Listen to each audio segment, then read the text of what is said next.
美国近日再次宣布向中国台湾地区出售武器，严重违反一个中国原则和中美3个联合公报，严重干涉中国内政，严重损害中国主权和领土完整。依据《中华人民共和国反外国制裁法》规定，中方决定自6月21号起，对洛克希德马丁公司相关实体和高级管理人员采取反制措施。 针对菲律宾在南海不断挑衅的行径，中方近日集中发布多段现场视频和图片，展现中国海警已对仁爱礁海域实现常态化管控。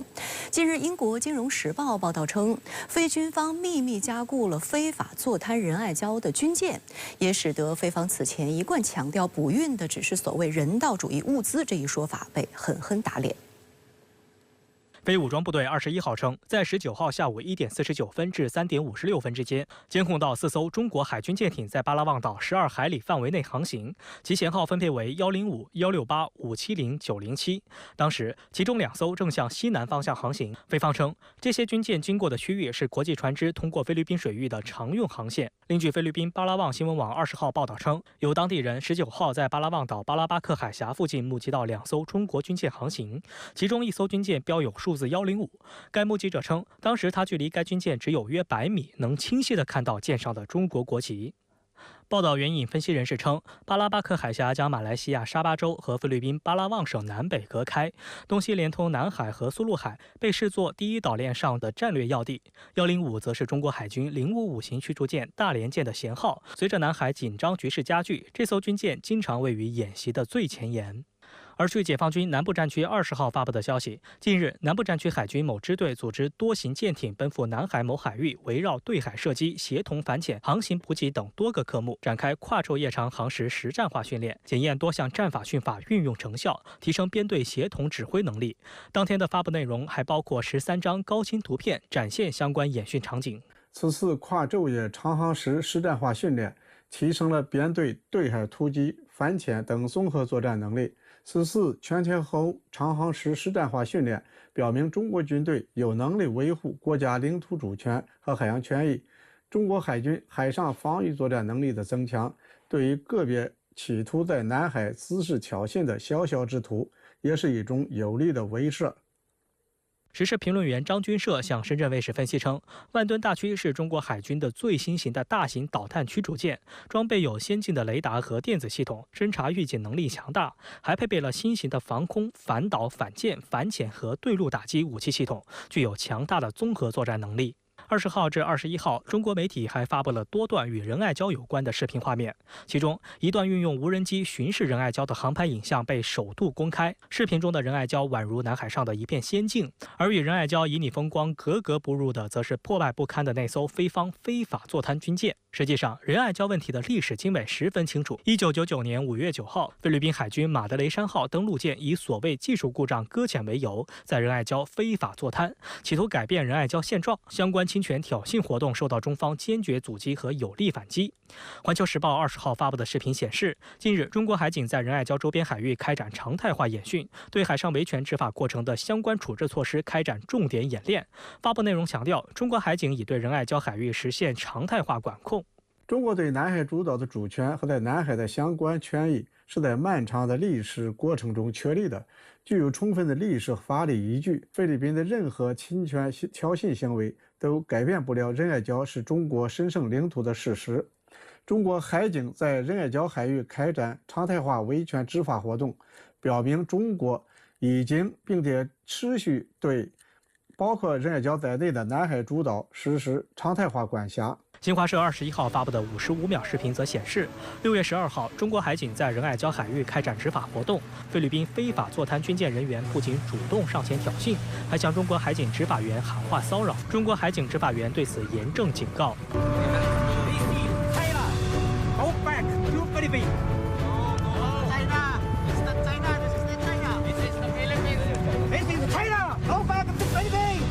菲方人员随后返回了非法坐滩军舰。一段时间以来，菲方在南海主动制造事态，把现场画面通过菲律宾媒体或西方媒体的镜头传播出去，来制造虚假叙事，以小博大，博取国际社会的同情，已成为菲律宾当前在南海进行舆论战的重要手段。中国国际问题研究院亚太与全球战略研究所副所长杜兰认为，中方在过去24小时内集中发布多段涉及仁爱礁视频画面，正是在当前斗争形势下掌握舆论主动权的充分体现。那我们也是有针对性的做出一些反击，包括我们也可以去派记者去进行一个录音录像，包括在这个我们的一些执法的画面，还有菲律宾对我们挑衅的画面，这些画面或者说一些数据啊证据，这些都是非常有利的，能够让国际社会来了解现在南海这个形势的是非曲直。我觉得这个是我们现在在做的一件事情，就是在舆论战上，我们也要去占据一个主动。近来，菲方加大了向在仁爱礁非法坐滩的马德雷山号军舰运送物资的力度。针对相关运补行为，菲律宾此前的一贯说辞是，非运送的都是所谓的人道主义物资。例如，菲律宾驻美大使罗摩尔德兹近日就辩称，菲方没有加固这艘老旧军舰，我们只是给这些人一个体面的地方，因为他们驻扎在那里。然而，这套说法近日也被西方媒体打脸。英国《金融时报》20号援引6位熟悉相关行动的人士称，菲律宾军方秘密加固了停泊在仁爱礁的破旧军舰，以延长其使用寿命。对此，外交部发言人林健在21号的例行记者会上表示，有关报道再次印证菲方声称运补的是生活物资完全是谎言。事实上，正如中方多次指出，菲方一直在向其非法坐滩的军舰运送建筑材料，甚至武器弹药，企图大规模的维修加固，以实现对仁爱礁的永久占领。菲方的行径严重侵犯中国主权，中方绝不接受，将依法依规予以坚决应对。而据有关报道，今年菲方已向该舰进行了至少14次的补给。在昨天的记者会上，林健就已明确指出，菲方船只不仅夹带建筑材料，还偷运武器装备，故意冲撞中方船只。有关做法明显加剧海上紧张局势，严重威胁中方人员和船只安全。近期中方拍摄的现场视频也清楚表明，除了军方人员之外，菲方还多次组织所谓的渔民趁夜色向菲方非法坐滩军舰运送建筑材料，非军方人员则在白天公然开展坐滩军舰的加固工作。针对菲方此举背后的原因，有分析认为，坐滩军舰即将老化解体，菲律宾很焦虑，其冒险补给的背后无疑有美国的怂恿。按照一些美国人宣称的，如果菲律宾实现不了维修，不排除由美国舰机为非舰艇护航，甚至直接向破船进行补给。但这样做带来的更大风险，美方肯定也在掂量。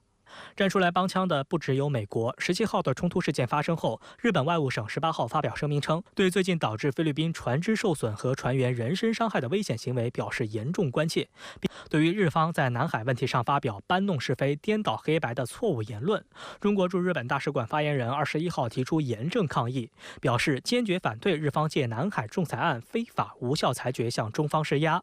发言人还强调，日本不是南海问题当事方，无权介入中菲间涉海问题。日方同美菲合作，不得损害中方领土主权和海洋权益，不能以此为菲方非法主张站台背书。我们知道，日本它在整个的南海问题、台海问题，在很多的问题上，它都是追随美国的立场。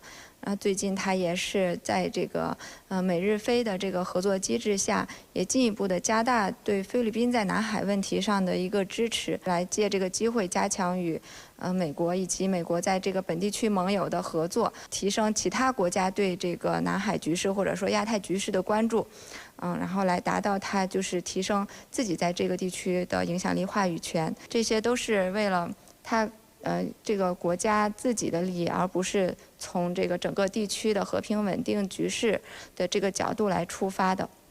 菲律宾在南海兴风作浪的背后，除了域外势力煽风点火以外，非国内政坛纷争之下，当局企图将矛盾焦点向外转移，或许这也是肇事的另一方面。当地时间19号，非副总统前总统杜特尔特之女萨拉·杜特尔特宣布，从马克思的内阁中辞去教育部长以及反叛乱特别工作组副主席的职务。据悉，这2个职务都是政治任命，但他将继续担任副总统这一民选职位。路透社认为，由于萨拉与马克思的联盟长期以来一直被认为存有裂痕，此番辞职举动并不令人感到意外。